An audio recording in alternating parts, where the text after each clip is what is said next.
Previously on Sailing Doodles, we set off sailing with our friend Dylan McGaster and got in some snorkeling. In this video, we explore an ancient sunken city and witness a near mooring disaster. This coming week, we are headed to the Bahamas to help out with the recovery efforts from Hurricane Dorian. We are working with the Mission Resolve Foundation to help bring them goods by chartered boat and airplane, so if you can help out, please visit their website. The people of the Bahamas really need it. All right. Well, you guys are already in the dinghy. We are ready. All right, well. Locked and loaded and ready to go. Where are we going? Over there, to the sunken city.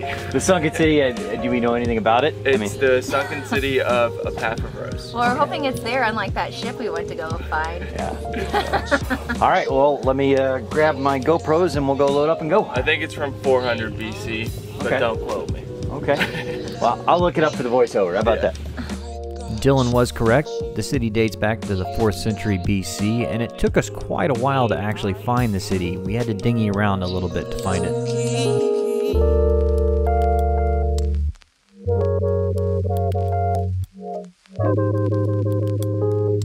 Once we located the city, it was time to get in the water.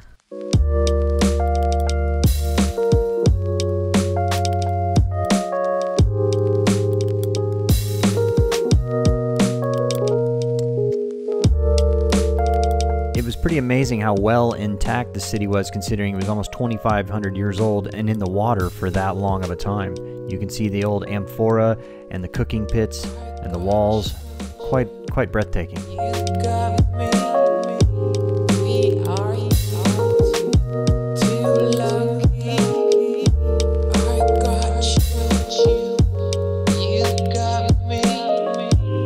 It was only in about 6 feet of water, which made snorkeling on it very easy.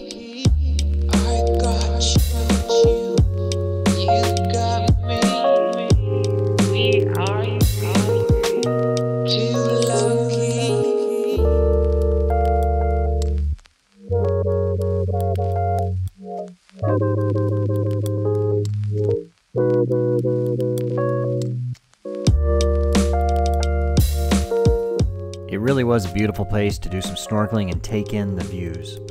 I just regret forgetting to fly the drone over the sunken city itself to get a good shot of it from the air. I'm sure that would have been beautiful.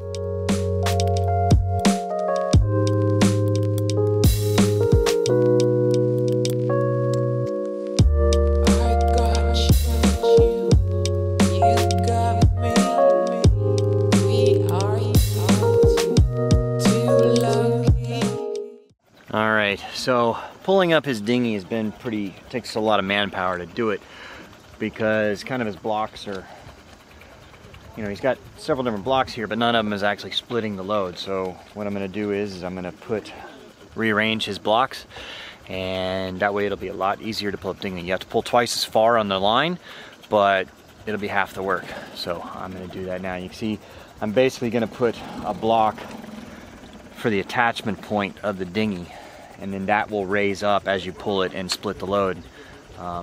So we'll do that now.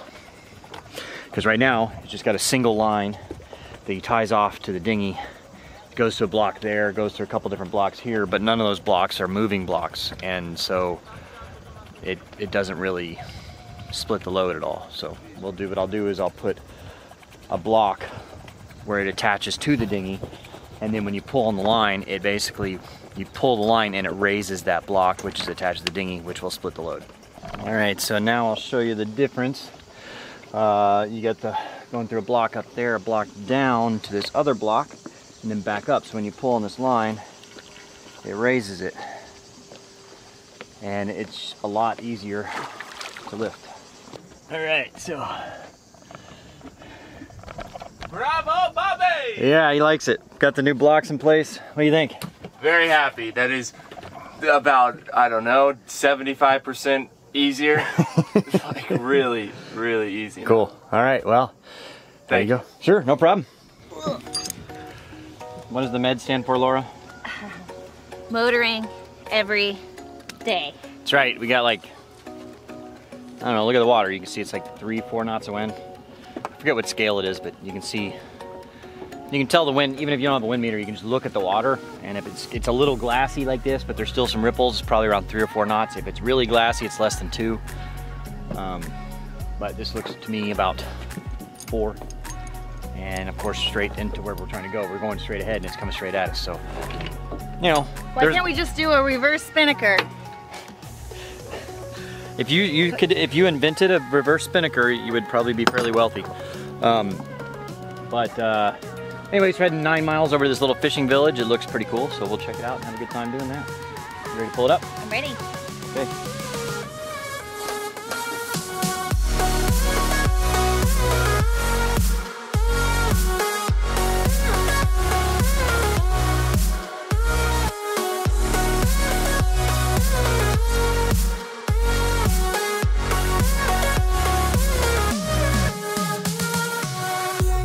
It was a 9-mile motor across the bay over to Vathi, where they have a beautiful little quay and marina.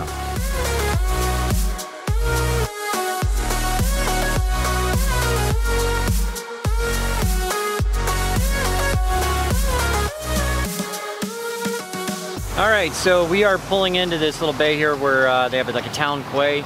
It's generally first come, first serve. So if there's a spot, we're gonna pull in and we're gonna med more. So what's gonna happen is, like in Italy and all that, they have what's called sand lines, which there's like a big block in the center and they have lines run out to it. And then you pick up a line, you can tie off your bow with it. Well, here they don't. You use your anchor as a line. So what we do is we go out in the middle of the bay, drop our anchor. So you're gonna drop it for about 10-20 seconds. And then he's gonna start backing up into the spot. And then when he does that, you need to play out the anchor chain so it doesn't get too tight, you know what I mean? And then once so continue to let out the chain. Yeah, but you don't want it super tight, but you don't want it super loose either. You know what I mean? Got it. That's what they all say. That's what they all say. And then we'll hook on the lines on the stern. All right, so we're med-style mooring. Med-style mooring. Reminds me of Tonga. Just like we did in Tonga, yeah. Maybe put a link to that. Yeah, there you go. Okay. That's how it goes wrong. Yeah. Yeah, it's looking like they're pretty full there. And a boat got there just before us and they're taking maybe, what's the last spot? It looks awesome. There's a bunch of little cafes right there. That'd be cool to go check out, but. We might be able to just go anchor over there. Yeah. And dinghy over. Yeah. We'll see.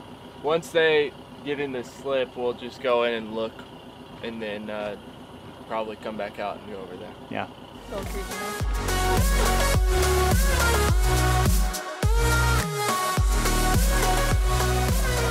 All right, so there's a spot on this side of the cat. The cat should move over really, but whatever. We needed, well, I guess we could. But we're checking the depth now. What's that? I was gonna say if we needed to, we could go bows to, but we can't because we need an anchor. Yeah. How's it look? Looks good. Looks good so far. I think it's pretty deep. What does the depth finder say? It's at least 3 meters right now. What does this finder say? Right now we're at 3 meters. Yeah. Yeah, it looks good, Dylan. I think it looks like that all the way up. And there's stuff to tie off too, so. All right, that worked like a charm. Laura handled the anchor up here. Basically, she played it out until we were almost to the back. Then she started pulling it in. I handled the aft lines, and Dylan drove the boat. And it's kind of wish we had like a fourth person to film, but kind of all hands on deck doing something like this. I mean, you can do it with 2 people, but you need some shore help. So 3 is better, and then 4th can film it, but don't have a 4th. But we are looking forward to some nice cold drinks on the patio here. All right, you guys ready for some cold drinks on the patio? Yes. Yeah, I think so. Definitely.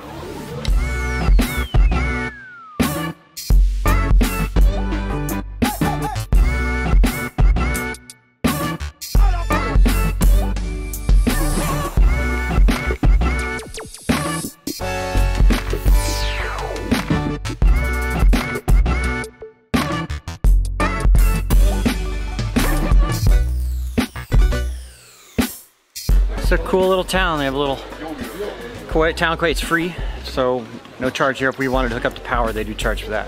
This is super cute. Yeah, it's pretty nice. Shout out to Pedros for telling me where to go. Petros. Petros. That's the Italian or Greek Pedro. After a few hours sail with no wind, it was time to cool off in the water.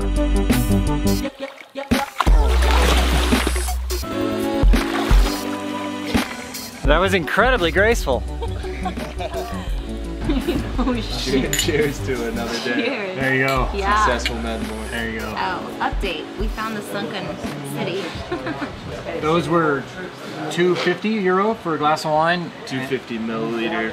Yeah, 250. €2.50, so about $3, a little less. And this was €3. And our food is €7 each. I mean, so really a whole meal you can have for €10. And I always thought that the med was way more expensive than that. These are actually 150 euro. €150. So €6 for a liter. Okay. Quarter liter. Yeah, so €6 for a liter of wine. That's over a bottle of wine. Try it.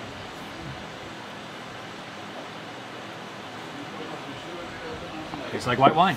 Yeah. What's It's wrong with actually it? really nice. Yeah. I'm glad I tried it. Yeah. Well, yeah, whoa.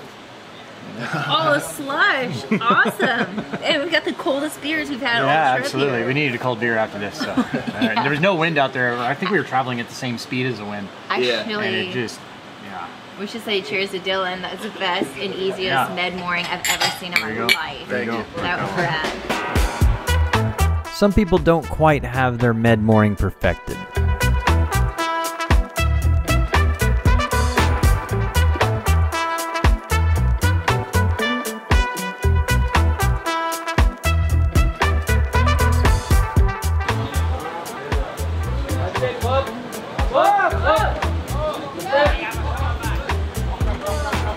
Oh shit. Oh. Go forward. Oh fuck.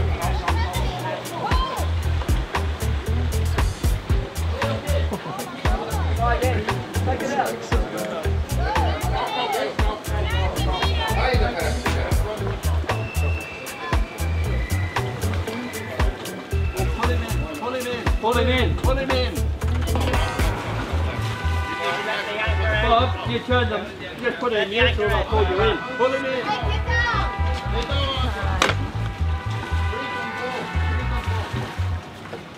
Tiene allo spie che li vedo scomponere. All right, they got it under control now.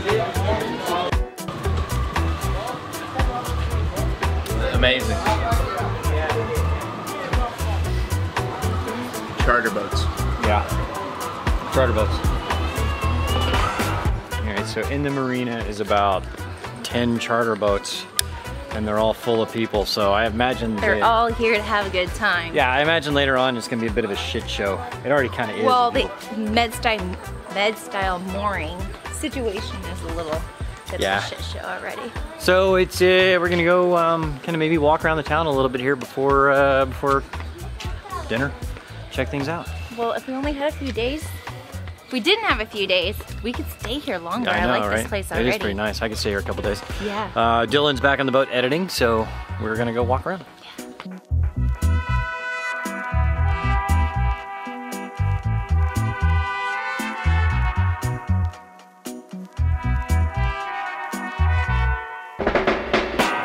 This is a lot different feel than Italy and Corsica and all that.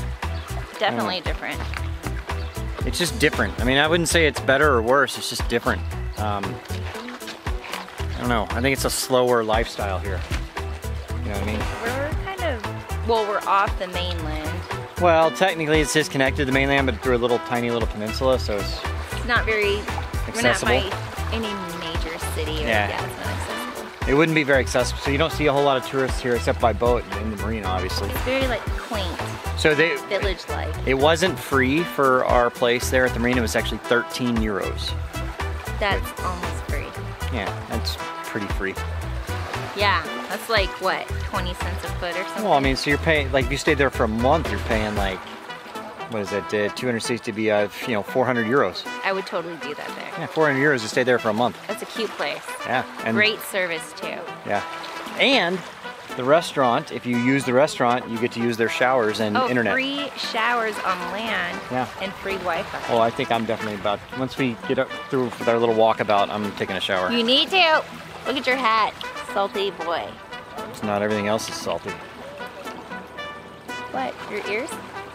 Yeah. Who said swings are for kids?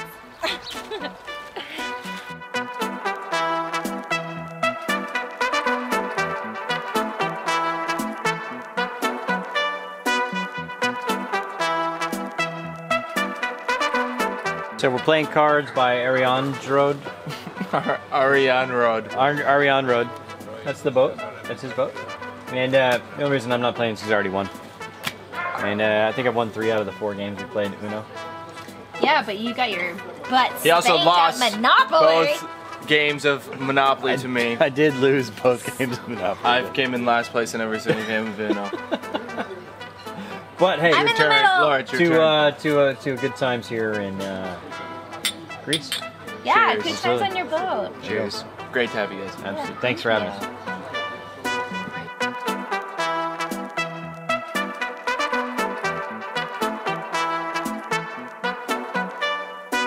This place is pretty awesome. Where else are you gonna see a little old Greek fishing village with all these boats and a lot of cruisers? Well, mostly charter boats in here, but still, it's a lot of fun. It and that sunset, the seas.